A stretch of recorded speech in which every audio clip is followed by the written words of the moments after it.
Bridge to Terabithia by Katherine Paterson, Chapter 13, Building the Bridge. He woke up Saturday morning with a dull headache.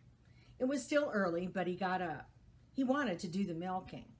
His father had done it ever since Thursday night, but he wanted to get back to it somehow to make things normal again.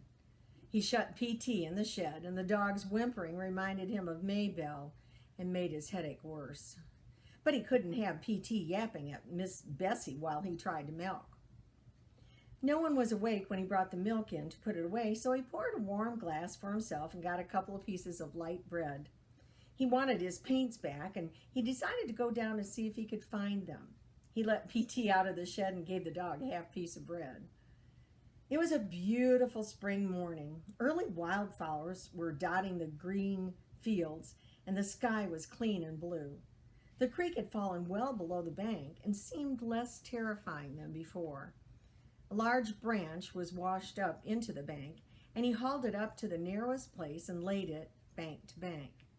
He stepped on it, and it seemed firm, so he crossed it, foot over foot, to the other side, grabbing the smaller branches which grew out from the main one toward the opposite bank to keep his balance. There was no sign of his paints. He landed slightly upstream from Terabithia, if it was still Terabithia, if it could be entered across a branch instead of swinging into. PT was left crying piteously on the other side, and then the dog took courage and paddled across the stream. The current carried him past Jess, but he made it safely up to the bank and ran back, shaking great drops of cold water on Jess. They went into the castle's stronghold. It was dark and damp, but there was no evidence to suggest that the queen had died. He felt the need to do something fitting, but Leslie was not there to tell him what it was. The anger which had possessed him yesterday flared up again. "Leslie, I'm just a dumb dodo, and you know it. What am I supposed to do?" The coldness inside of him had moved upward into his throat, constricting it. He swallowed several times. It occurred to him that he probably had cancer of the throat. Wasn't that one of the 7 deadly signs, difficulty in swallowing? He began to sweat. He didn't want to die. Lord, he was just 10 years old. He had hardly begun to live. "Leslie, were you scared? Did you know you were dying? Were you scared like me?" A picture of Leslie being sucked into the cold water flashed across his brain. "Come on, Prince Terrian," he said quite loudly. "We must make a funeral wreath for the queen." He sat in the clear space between the bank and the first line of trees and bent a pine bough into a circle, tying it with a piece of wet string from the castle. And because it looked cold and green, he picked spring beauties from the forest floor and wove them among the needles. He put it down in front of him. A cardinal flew down to the bank and cocked its brilliant head and seemed to stare at the wreath. PT let out a growl, which sounded more like a purr, and Jess put his hand on the dog to quiet him. The bird hopped about a moment more and then flew away. "It's a sign from the spirits," he said quietly. "We made a worthy offering." He walked slowly, as part of a great procession, though only the puppy could be seen, slowly forward, carrying the queen's wreath to the sacred grove. He forced himself deep into the dark center of the grove, and kneeling, laid the wreath upon the thick carpet of golden needles. "Father, into thy hands I commend her spirit." He knew Leslie would have liked those words. They had a ring of the sacred grove in them. The solemn procession wound its way through the sacred grove homeward to the castle. Like a single bird across a storm cloud sky, a tiny piece winged its way through the chaos inside his body. "Help, Jess! Help me!" A scream shattered the quietness. Jess raced to the sound of Maybelle's cry. She had gotten halfway across the tree bridge and now stood there grabbing the upper branches, terrified to move either forward or backward. "Okay, Maybelle." The words came out more steadily than he felt. Just hold still. I'll get you." He was not sure that the branch would hold the weight of both of them. He looked down at the water. It was low enough for him to walk across, but still swift. Suppose it swept him off his feet. He decided for the branch. He inched out on it until he was close enough to touch her. He'd have to get her back to the home side of the creek. "Okay," he said. "Now back up." "I can't." "I'm right here, Maybelle. You think I'm going to let you fall? Here." He put out his right hand. "Hold on to me and slide sideways on the thing." She let go with her left hand and for a moment, and then grabbed the branch again. "I'm scared, Jessie. I'm scared." "Of course you're scared. Anybody can be scared. You just got to trust me, okay? I'm not going to let you fall, Maybelle. I promise you." She nodded, her eyes still wide with fear, but she let go of the branch and took his hand, straightening a little and swaying. He was gripping her tightly. "Okay now, it ain't far. Just slide your right foot a little way and then bring your left foot up close." "I forgot which is right." "The front one," he said patiently, "the one closest to home." She nodded again and obediently moved her right foot a few inches. Now just let go of the branch with your other hand and hold on to me tight." She let go of the branch and squeezed his hand. "Good. You're doing great. Now slide a little ways more." She swayed but did not scream and just dug her little fingernails into the palm of his hand. "Great. Fine. You're doing all right." The same quiet, assuring voice of the paramedics on emergency, but his heart was bongoing inside his chest. Okay, a little more now." When her right foot came at least to the part of the branch which rested on the bank, she fell forward, pulling him down. "Watch it, Maybelle." He was off balance, but he fell, not into the stream, but with his chest across Maybelle's legs, his own legs waving into empty air above the water. "Phew!" He was laughing with relief. "What you trying to do, girl? Kill me?" She shook her head a solemn no. "I know I swore on the Bible not to follow you, but I woke up this morning and you was gone. And I had to do some things." She was scraping at the mud on her bare legs. I just wanted to find you so you wouldn't be so lonesome." She hung her head. "But I got too scared." He pulled himself around until he was sitting beside her. They watched PT swimming across the current, carrying him too swiftly, but him not seeming to mind. He climbed out well below the crabapple and came running back to where they sat. "Everybody gets scared sometimes, Maybelle. You don't have to be ashamed." He saw a flash of Leslie's eyes as she was going into the girls' room to see Janice Avery. "Everybody gets scared. PT ain't scared, and he even saw Leslie." "It ain't the same for dogs. It's like the smarter you are, the more things can scare you." She looked at him in disbelief. "But you weren't scared." "Lord, Maybelle, I was shaking like jello." "Oh, you're just saying that." He laughed. He couldn't help being glad she didn't believe him. He jumped up and pulled her to her feet. "Let's go eat." And he let her beat him to the house. When he walked into the basement classroom, he saw Mrs. Myers had already had Leslie's desk taken out of the front of the room. Of course, by Monday, Jess knew, but still at the bus stop, he looked up half expectant to see her running across the field, her lovely, even, rhythmic run. Maybe she was already at school. Bill had dropped her off, as he did some days when she was late for the bus, but then when Jess came into the room, her desk was no longer there. Why were they all in such a rush to be rid of her? He put his head down on his own desk, his whole body heavy and cold. He could hear the sounds of whispers, but not the words. Not that he wanted to hear the words. He was suddenly ashamed that he thought he might be regarded with respect by the other kids, trying to profit for himself from Leslie's death. "I wanted to be the best, the fastest runner in the school, and now I am." Oh, he made himself sick. He didn't care what the others said or what they thought, just as long as they left him alone. Just so long as he didn't have to talk to them or meet their stares. They had all hated Leslie, except maybe Janice.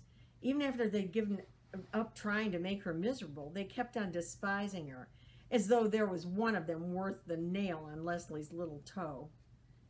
And even he himself had entertained the traitorous thought that now he would be the fastest. Mrs. Myers barked the command to stand for the allegiance. He didn't move. Whether he couldn't or wouldn't, he didn't really care. What could she do to him after all? "Jessie Aarons, will you step out into the hall, please?" He raised his leaden body and stumbled out of the room. He thought he heard Gary Fulcher giggle, but he couldn't be sure. He leaned against the wall and waited for Monster Mouth Myers to finish singing, "Oh, say, can you see?" and join him. He could hear her giving the class some sort of an assignment in arithmetic before she came out and quietly closed the door behind her. "Okay, shoot, I don't care." She came over so close to him that he could smell her dime store powder. "Jessie," she said in a voice softer than he had ever heard it, but he didn't answer. Let her yell. He was used to that. "Jessie," she repeated, "I just wanted to give you my sincere sympathy." The words were like a Hallmark card, but the tone was new to him. He looked up into her face despite himself. Behind her turned-up glasses, Mrs. Myers' narrow eyes were full of tears. For a minute he thought he might cry himself. He and Mrs. Myers standing in the basement hallway crying over Leslie Burke. It was so weird he almost laughed instead. "When my husband died," well, Jess could hardly imagine Mrs. Myers ever having had a husband. "People kept telling me not to cry, kept trying to make me forget." Mrs. Myers, loving, mourning? How could you picture it? "But I didn't want to forget." She took the handkerchief from her sleeve and blew her nose. "Excuse me," she said. "This morning when I came in, someone had already taken out her desk." She stopped and blew her nose again. I've never had such a student. In all my years of teaching, I shall always be grateful." He wanted to comfort her, and he wanted to unsay all the things he had said about her, even unsay the things Leslie had said. Oh, Lord, don't ever let her find out. "So I realize if it's hard for me, how much harder it must be for you. Let's try to help each other, shall we?" Yes'm. He couldn't think of anything else to say. Maybe someday when he was grown, he would write her a letter and tell her that Leslie Burke had thought she was a great teacher or something. Leslie wouldn't mind.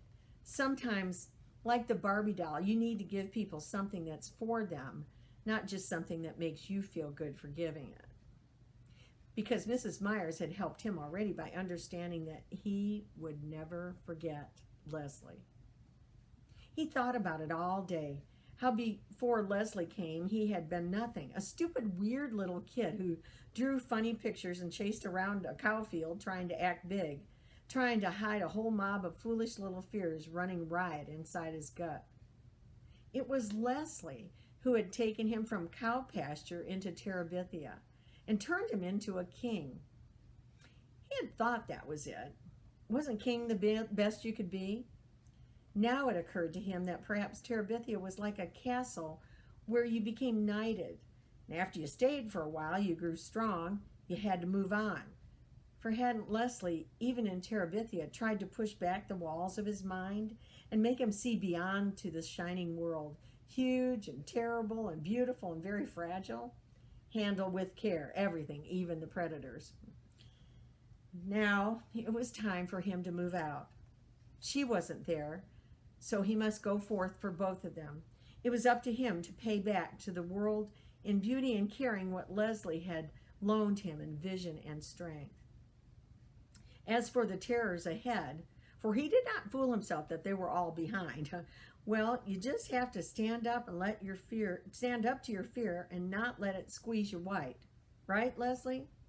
Right. Bill and Judy came back from Pennsylvania on Wednesday with the U-Haul truck. No one ever stayed long in the old Perkins place.